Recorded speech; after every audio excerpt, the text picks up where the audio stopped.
All right. Thanks everyone for tuning in. I'm excited to have Thomas here on the Verified Show. I'm your host, Scott Olson, and really we're going to be talking about some of the technology that Thomas has used from VLayer's perspective, but what he built at ETH Global during the hackathon. I'm excited to talk a deep dive through him.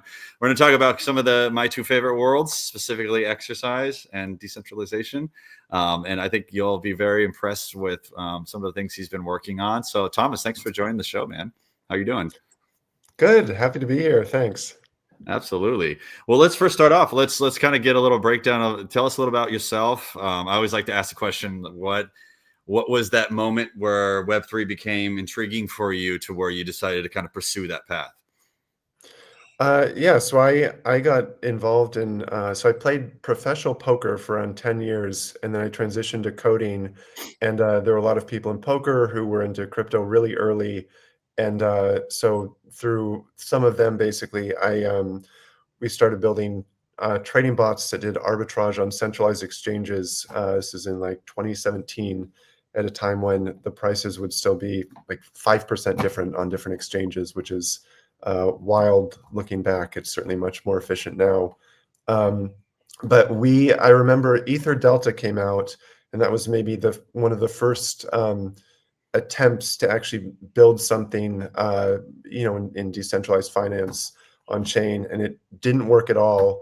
Uh, but shortly later, Uniswap came out, and that blew my mind. And so from there, I was interested in the actual doing stuff on chain rather than just trading tokens.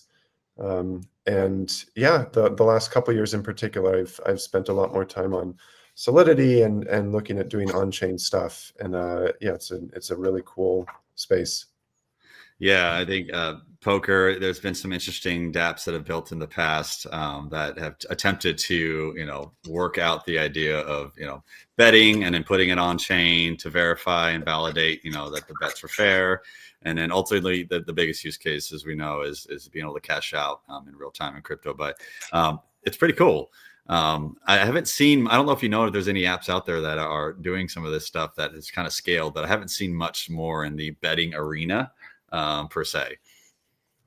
Yeah, actually, that's another project I'm working on. I think with TEs, you can actually do it all on chain, or as much on chain as a Yeah. TE is. But yeah, in the past, it was just it just wasn't possible, especially with poker, where you need super low block time. With yeah, you Yeah. you just couldn't do it on chain. You need a like 200 milliseconds max, I think. For people not to feel like they're sitting around waiting for the next block. Right, right. It's difficult to make that scalable when you have that as a bottleneck. Um, Yeah. Within Solidity, now we talked about this. Obviously, with Ethereum and an EV compatible, chain, Solidity becomes the predominant language for developers that kind of come into this ecosystem. What's been your experience like as Solidity developer? Tell us a little bit about, because we have a lot of Solidity devs that follow us and are watching what VLayer is doing. So can you tell us about your, the DX DevX experience with Solidity? The challenges and what's your take on it as it is in its current form, and then kind of give us a little bit more insight from your perspective. I think Solidity is a really cool language, but the big challenges are that although it's Turing complete, you can do anything, but a lot of stuff that you could do is just not actually possible because it's ridiculously expensive, to actually do it on chain.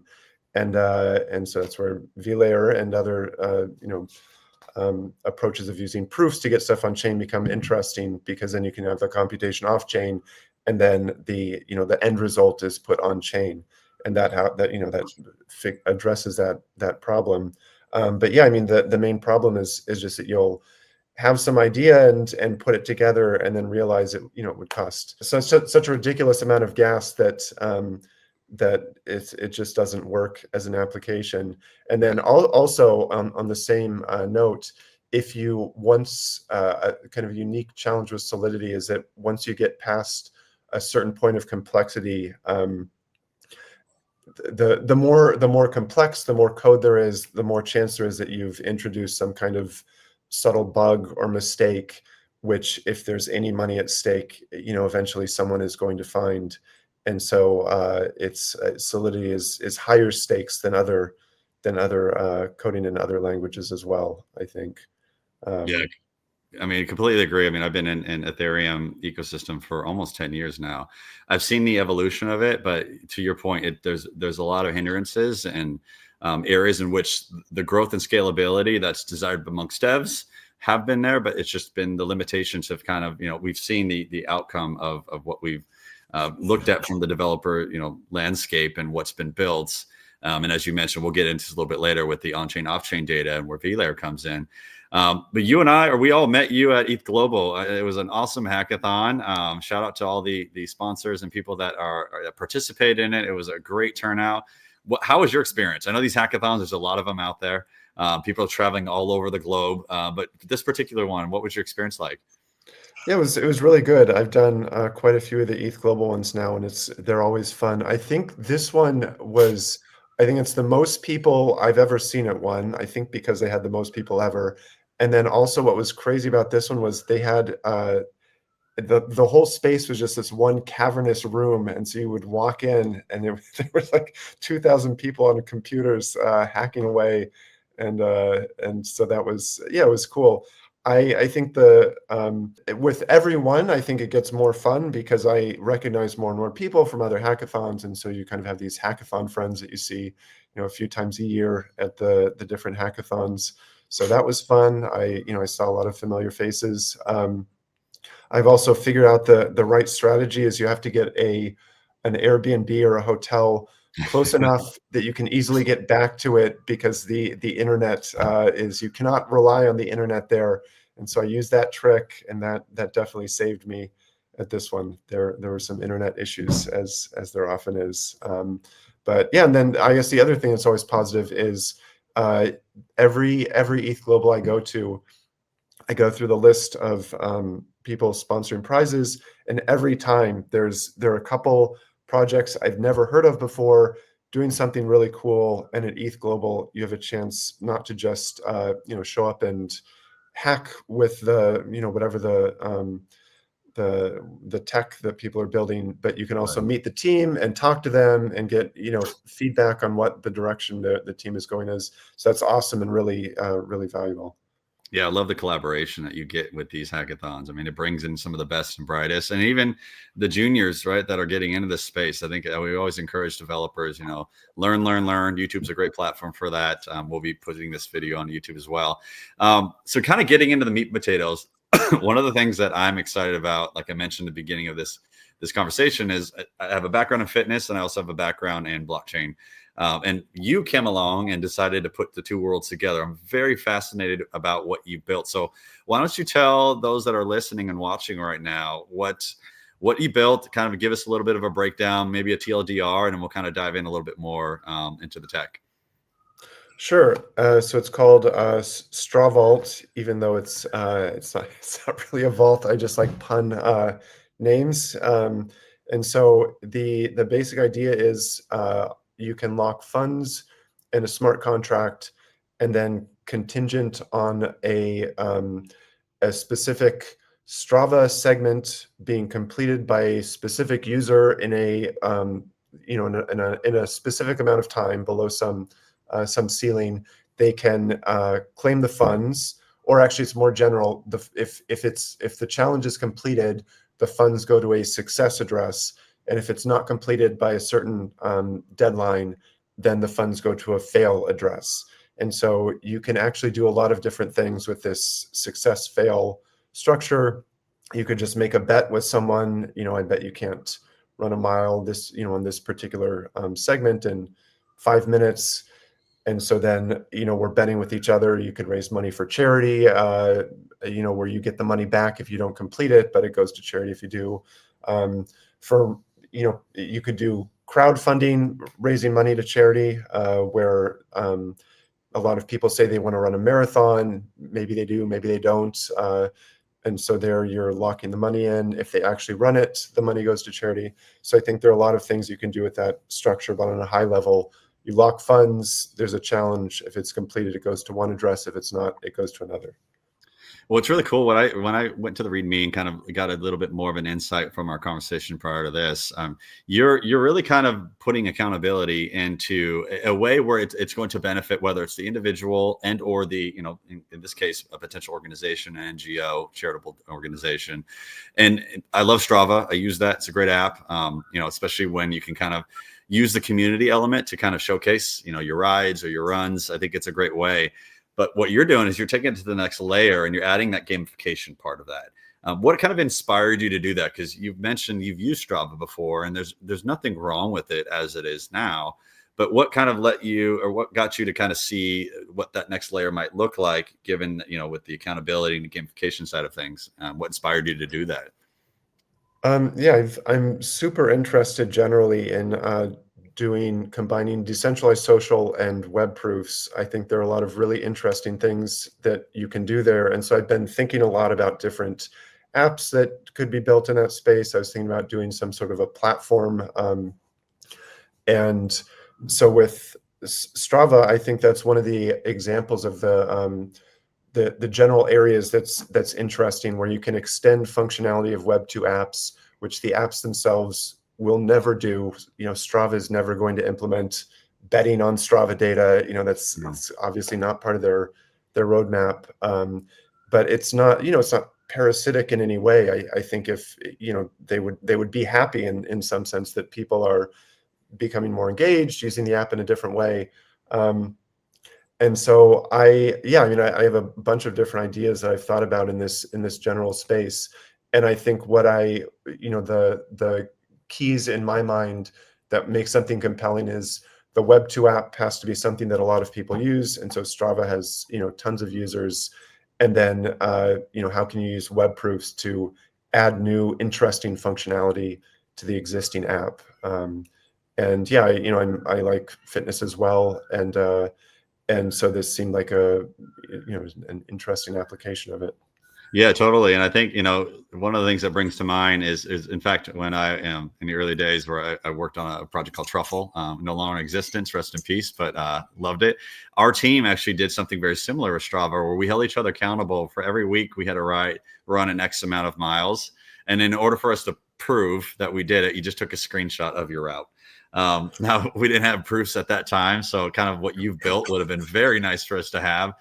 Because we had a certain deadline, and if you didn't get it in, you'd have to donate, in a lot amount of funds to a smart contract. So it was fun to do that.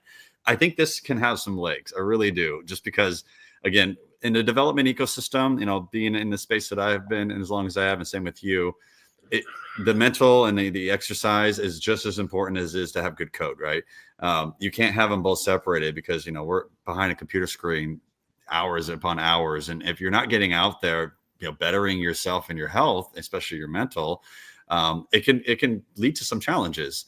And so I think what you've done is created this idea of how we can put those two kind of components together to have fun with it at the same time. Now, I want to get into how you leverage web proofs. Obviously, this is an extension of what vlayer is built for, what we call Solidity 2.0. Why don't you give some of the users and viewers that are watching right now kind of a little bit of a high-level overview of web proofs, and then as it pertains to what you've built, why you chose to leverage that particular feature of vlayer's tooling? Yeah, so I think that as I understand it, web proofs is this general term for bringing generating some form of proof of Web2 data. And the key thing that separates it from, like there's OAuth, there are other ways that you can extract data from Web2 platforms. But with OAuth, you're constrained by what the site will give you. And with web proofs, you can get anything that's transmitted over an HTTPS connection. So it's much more flexible. And so the most common one, a lot of people have not heard of web proofs, but have heard of zk-TLS.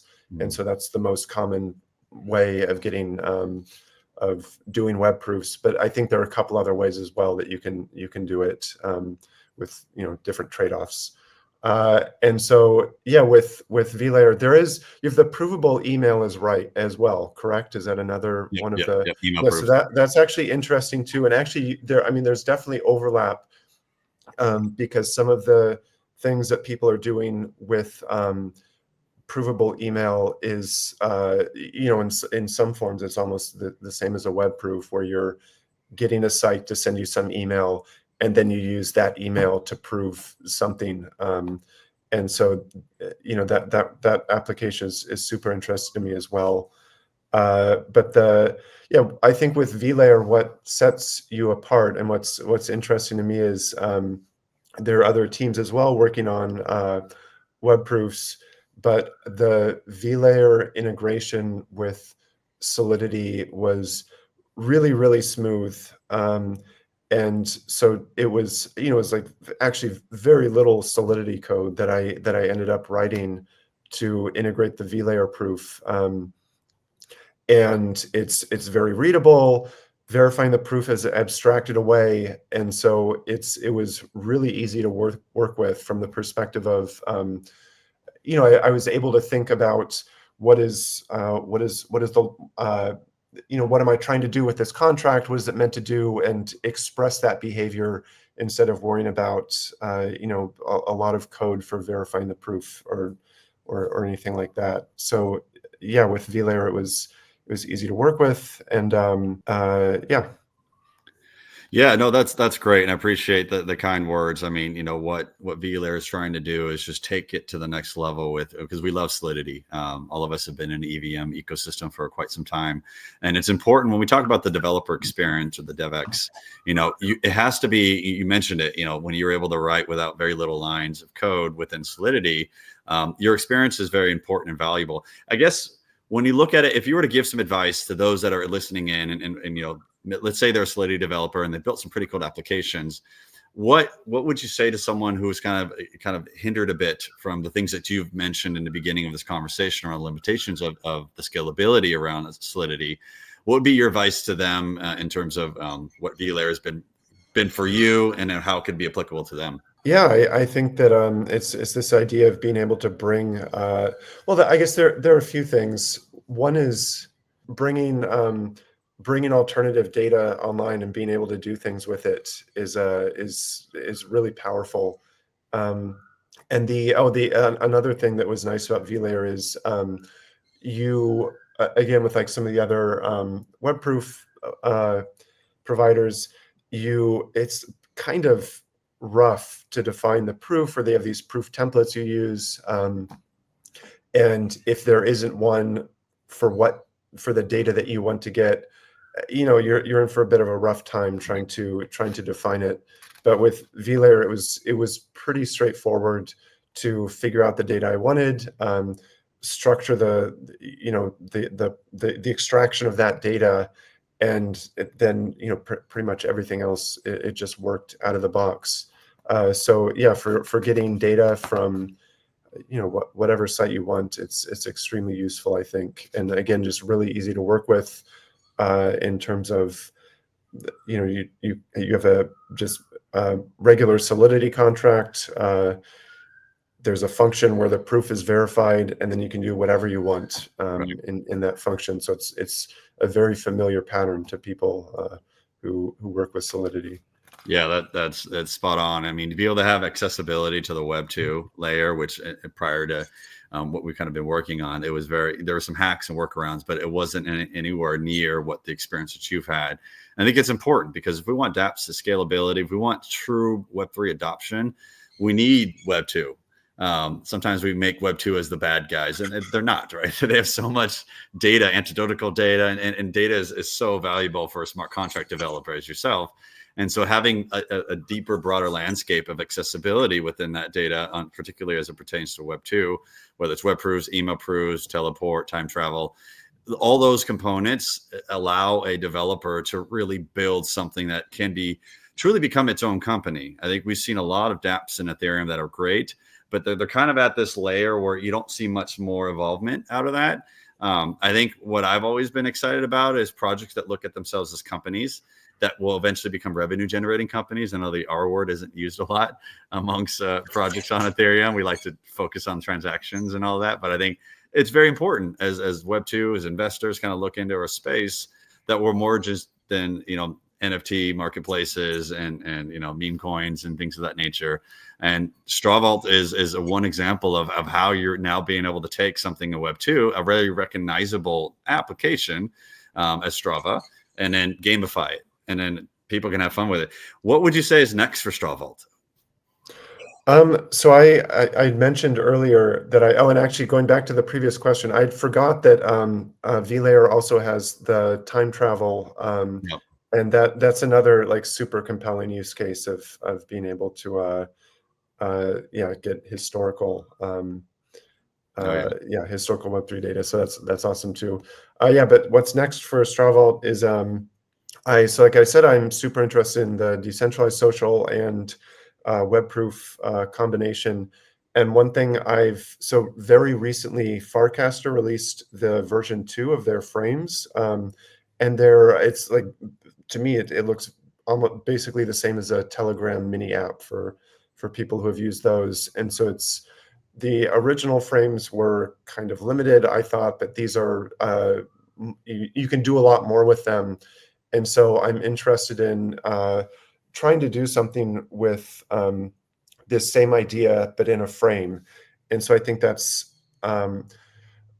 it will make it easier to get people to use the app if it's somewhere where they can see it or interact with it every day as part of their normal life without having to go to a different website. And so I'm looking at it at doing something with it in a V2 frame on Farcaster, and I think that could be an interesting way of getting people to tinker around with it. I think I might end up doing something where there's no betting and it's just like a daily bragging rights challenge, something like that.